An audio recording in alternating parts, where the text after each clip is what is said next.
Bueno, tenemos para arrancar esta entrevista nada más y nada menos que Andrew Lawden, actor, stuntman, actor de riesgo, iba a decir actor de doblaje, actor de riesgo, ha sido el doble de Liam Neeson en La Amenaza Fantasma, además tiene una academia de Jedi que después nos va a explicar, ha aparecido en una infinidad de películas, así que hoy el tema que nos compete obviamente es hablar de Star Wars, así que le damos la bienvenida y le agradecemos con este aplauso.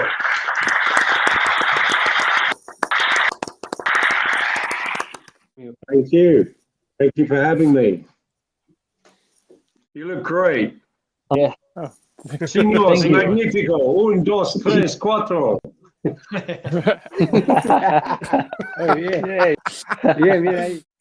Él es parte de Episodio 1 de La Amenaza Fantasma, es la primera de la segunda trilogía de Star Wars. Tenían un peso muy grande al momento de rodar las películas, me imagino, porque ya venían con el legado de 4, 5 y 6. Yo quiero saber cómo era el clima en el set, cómo se sintió él, qué sintió él siendo parte de Episodio 1.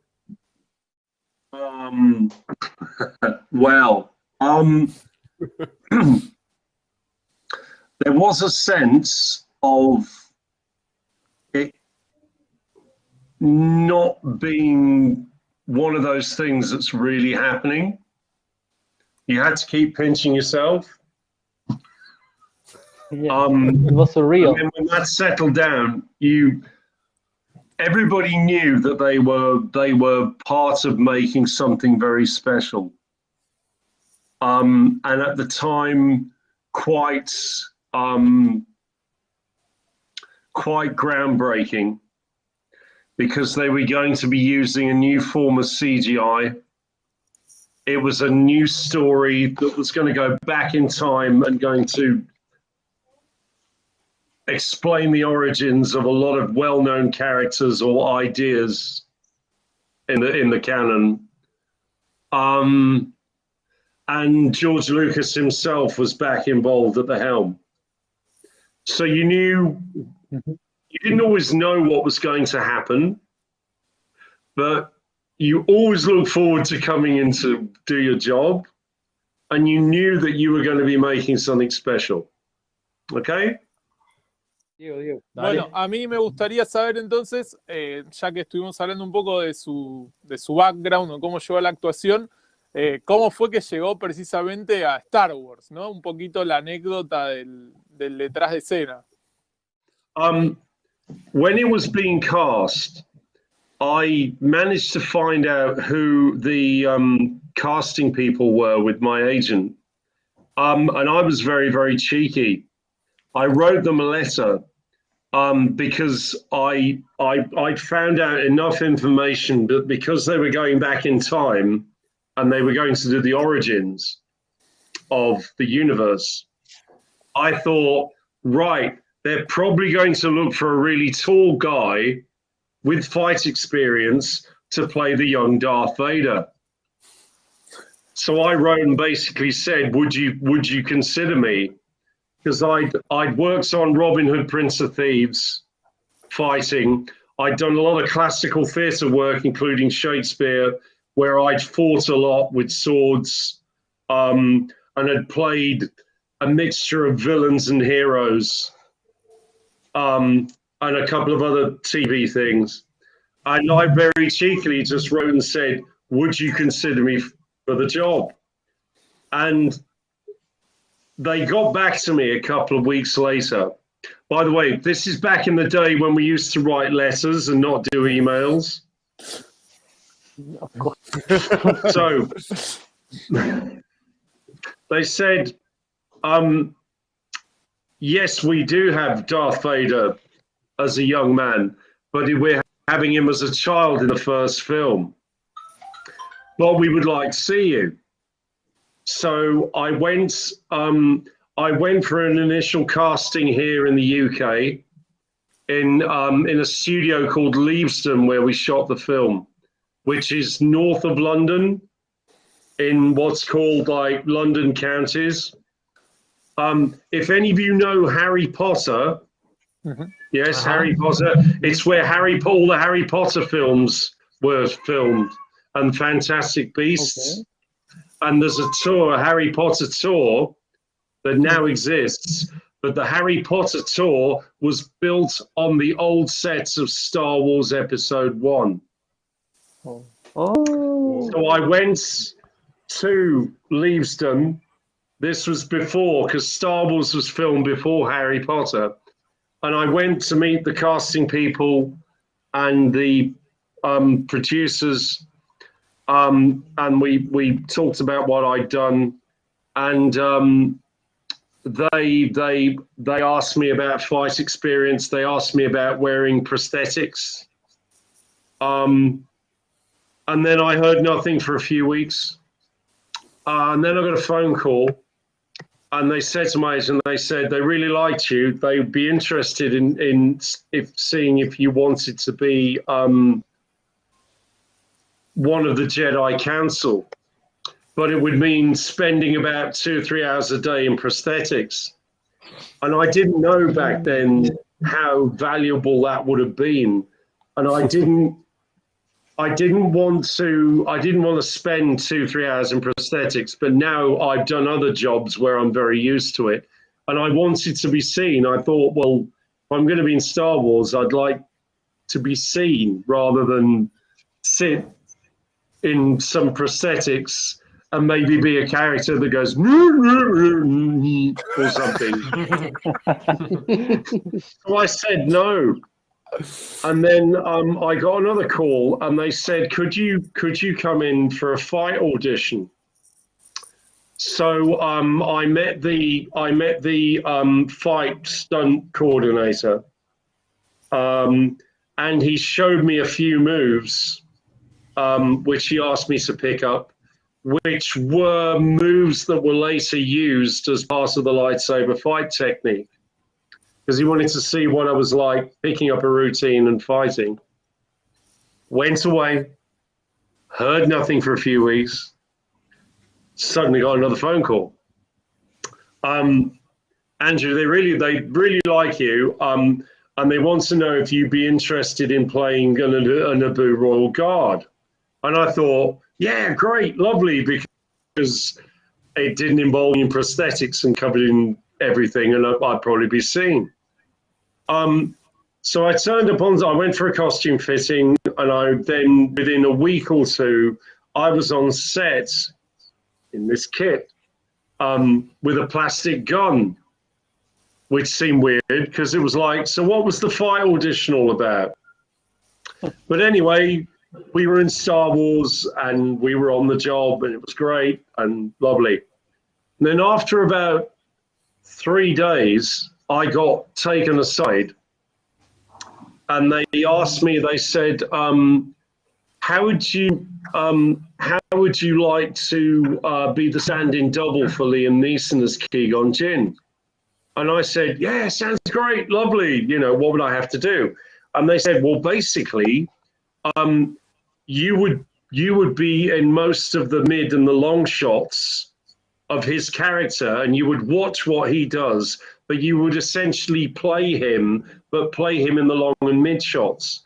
Because on every big film like Star Wars, Avengers, Harry Potter, Batman, the main actors spend most of their time doing this, the close-ups. And because they can't be in 3 or 4 places at once, they have stand-in doubles and they have stunt doubles if they're doing dangerous things to do their job in long and mid shot, because the shoot schedule will be huge. They try and do as much of the exciting stuff as possible, but they had people like me doing what they were doing. So it's a great, fascinating job because you get to watch everybody play the part, and then you get to play the part.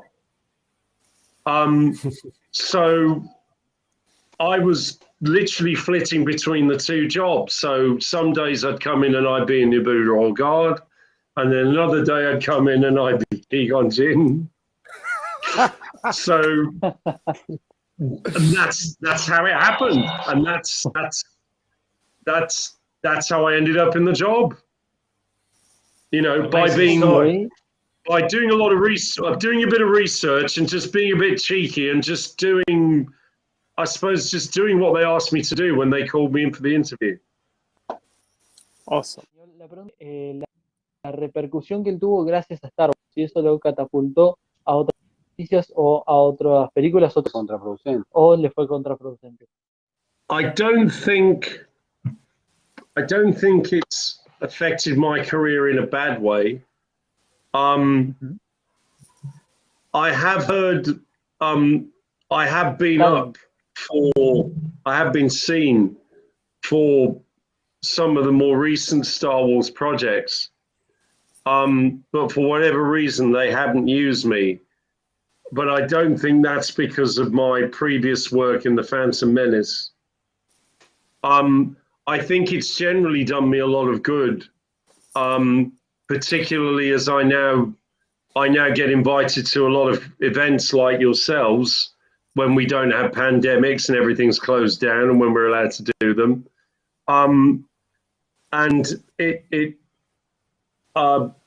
running the Lightsaber Jedi Fight Academy as part and parcel of that, I would never have had the opportunity to do that. I would never have had the opportunity to learn some of the fight style, which has then led to me doing that now. And I get invited halfway around the world, around my own country, and it's really nice. It's really, really lovely that I get to do that. And I get to meet people from not just other places in my own country, but when I meet the fan bases in the other countries, it really brings home to me how huge Star Wars can be and how working on Star Wars can, I suppose, very much enhance your career. It makes your reputation look very good. I think it's always important to try and work on things like Star Wars, things that are good, projects that are good, that have a long life or that are interesting wherever possible. Okay. I can't think in any way that it has done me any harm. I think quite the opposite. It's and I'm very, very lucky that I'm part of that universe. I feel in some way I haven't really done a lot in the universe compared to some other people, but the fans don't mind. The fans find that interesting. And I think that The Phantom Menace initially wasn't as liked and respected, but it's because it's been re-edited and over time, I think it's now appreciated in a much better way. It's the only Star Wars that's been nominated for Oscars and awards. It used the new full version of CGI, which is pretty much standard today, whereas back in the day, it was one of the first films to do that. It has one of the best and longest fights on film, the fight Duel of the, which I'm part of. Here's a little thing. Here's a little secret. You know the bit when Qui Gon gets killed. This is one of the things that the bit when Qui Gon gets killed. Yeah. And you see Liam's face when he gets hit. Yeah. That's Liam. Yes. But it's me that actually gets killed and hits the deck and lies there fighting. Yo quiero preguntarle que nos explique bien qué es The Jedi Fight Academy, que nos explique cómo nació y básicamente hacia quién está dirigido, de qué trata el entrenamiento.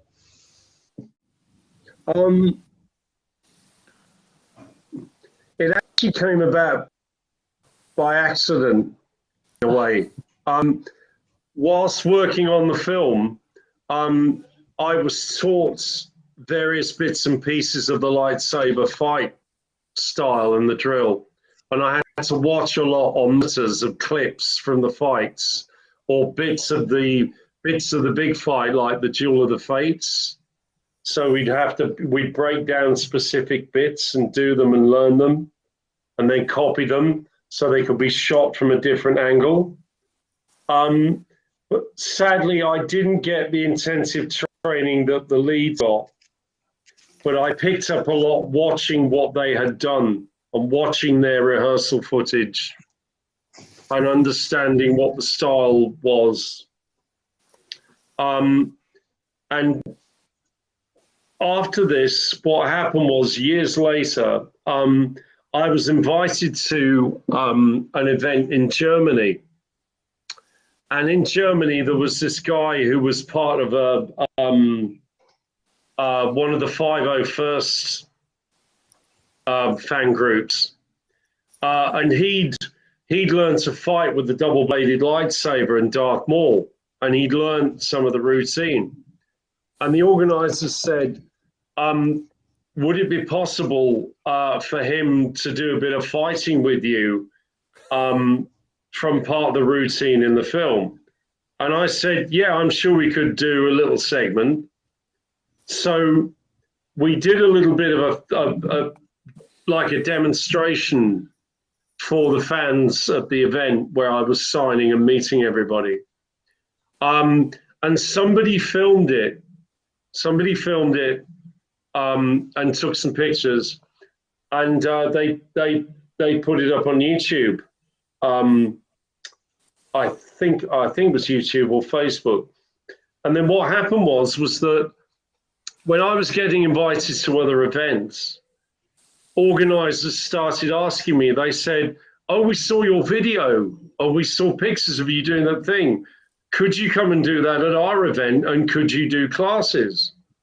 And I was like, well, yes, of course we could.